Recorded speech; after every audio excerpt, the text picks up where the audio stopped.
Good evening, everyone. So, as we all know, we are experiencing an AI boom, and this has been accumulating over the past few years.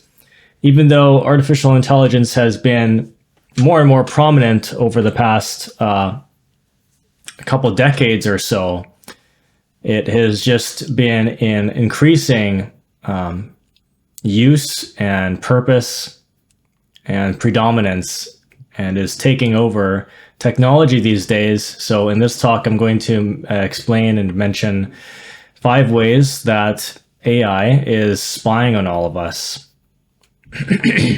So the first thing is that artificial intelligence is keeping a very close eye on us through facial recognition. So since cameras are pretty much everywhere inside airports and all over retail stores, public places, commercial buildings, they're constantly gathering data on us. These systems record our faces and, of course, especially our most unique physical characteristics and features, and very precisely with the ratios and the measurements and things like that.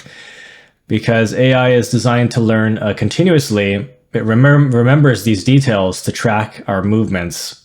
So you should be especially careful if you're in a major city, because AI is likely picking up your digital trail very easily in that kind of environment, because this is where the greatest population is, the most activity in business and commerce, the most commercialism is in big cities, and they want to collect all that data in the most dense part of cities and towns. So it's basically learning exactly what you look like and who you are, watching you whenever you're out in public spaces, anytime there are cameras present. Now the next major issue involves voice recognition.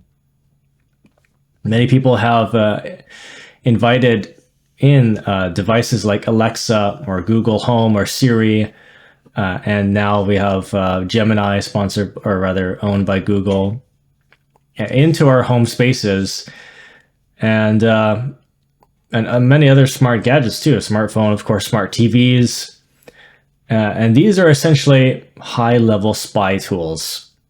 As I mentioned in another talk, your phone is constantly listening to you, even when it's off, even when you're not using any particular apps. It's gathering information about you.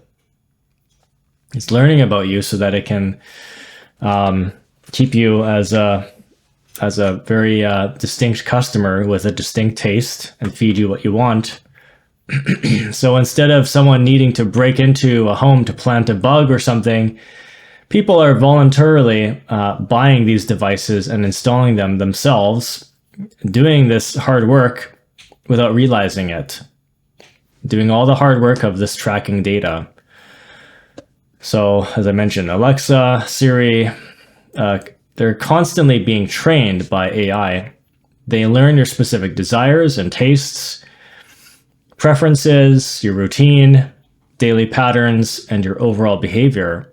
And this becomes a major problem because these systems can end up knowing you better than you know yourself.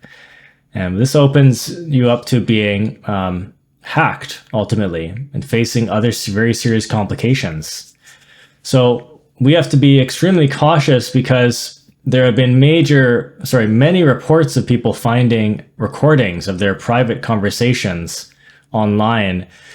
Other similar kinds of circumstances, even when companies are claiming that they don't store that information.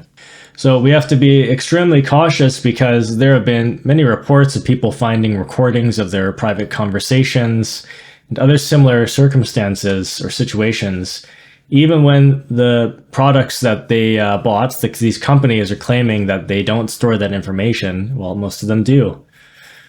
The third problem involves artificial intelligence agents that you run into on various websites.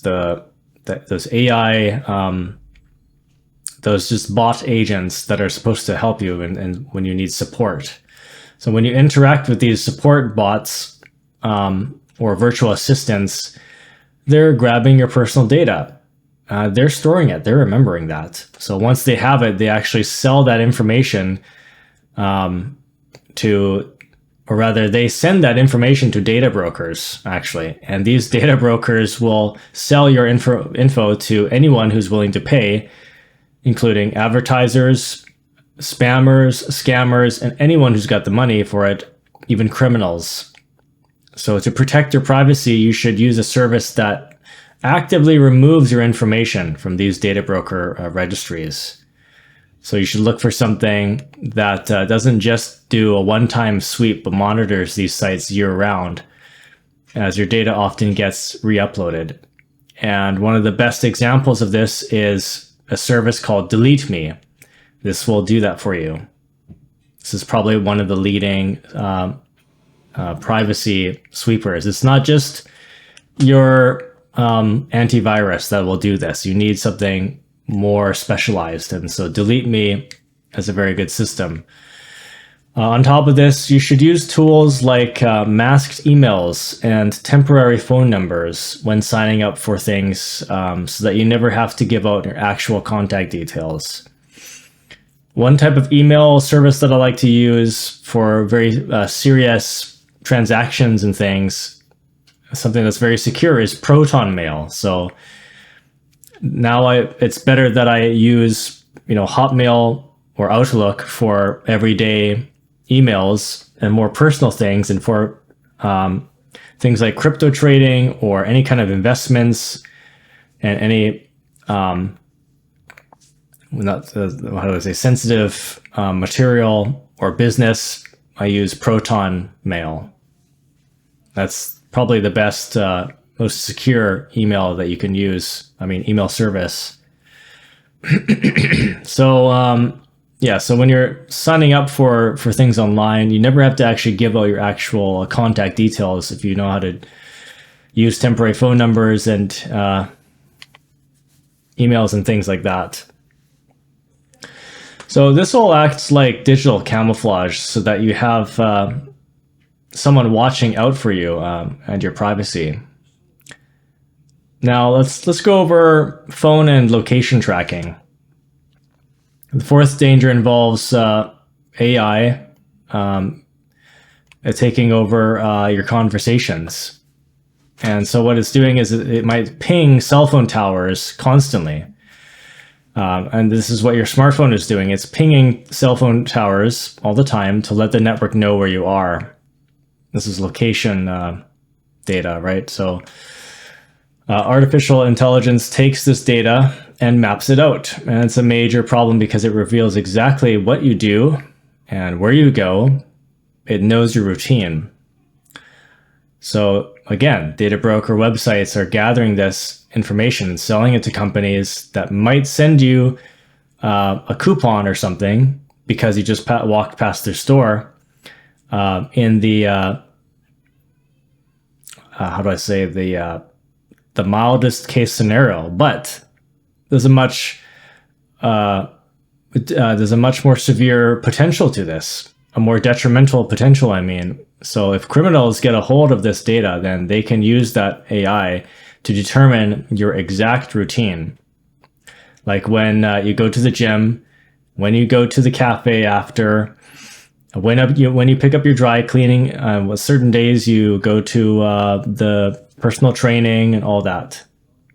And they could even use this to know when your house is empty, or to track your movements for more dangerous reasons, like to pursue you.